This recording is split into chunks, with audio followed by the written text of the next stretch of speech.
Assalamualaikum warahmatullahi wabarakatuh. Saya Dion Firmanda, NIM 1860006. Baiklah, pada video kali ini kita akan membahas tentang konsep pemerolehan bahasa kedua. Pengertian pemerolehan bahasa kedua menurut para ahli.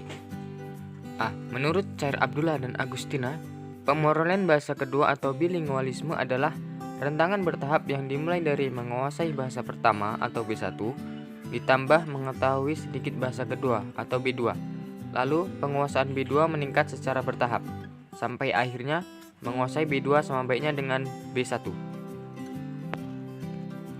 Yang B menurut Akadiah S dan kawan-kawan, pemerolehan bahasa kedua adalah proses saat seseorang memperoleh sebuah bahasa lain setelah terlebih dahulu ia menguasai sampai batas tertentu bahasa pertamanya. Kemudian selanjutnya kita akan bahas pola pemerolehan bahasa kedua.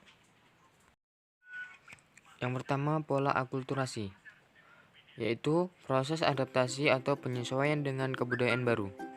Akulturasi ini ditentukan oleh jarak sosial dan jarak psikologis antara pembelajar B1 dengan budaya bahasa sasaran atau B2. Yang kedua, pola akomodasi, yaitu menyatakan bahwa hubungan masyarakat B1 dengan B2 dalam berinteraksi sangat menentukan pemerolehan B2.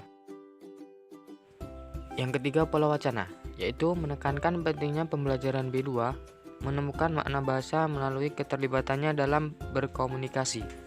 Yang keempat adalah pola monitor. Pola ini menjelaskan bahwa tampilan berbahasa pembelajar B2 ditentukan oleh cara mereka menggunakan monitor. Selanjutnya kita akan membahas hipotesis pemerolehan bahasa kedua.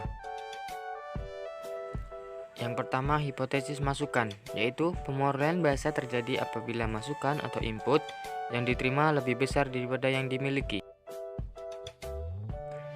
Yang kedua, hipotesis urutan alamiah. Terdapat persamaan urutan pemerolehan struktur gramatikal antara belajar B1 dengan belajar B2, meskipun tidak dapat dipastikan untuk setiap penerimanya. Yang ketiga, hipotesis saringan filter efektif, yaitu bahwa variabel atau sikap memegang peranan penting dalam pemerolehan bahasa kedua, tetapi tidak untuk pengajaran bahasa. Yang keempat, hipotesis perbedaan pemerolehan bahasa kedua, yaitu suatu teori yang berpendapat di mana bahasa dapat dipelajari oleh pengguna bahasa. Yang kelima, hipotesis kontrastif, yaitu menyatakan bahwa seorang yang belajar bahasa kedua seringkali melakukan transfer B1 ke dalam B2. Sekian dan terima kasih.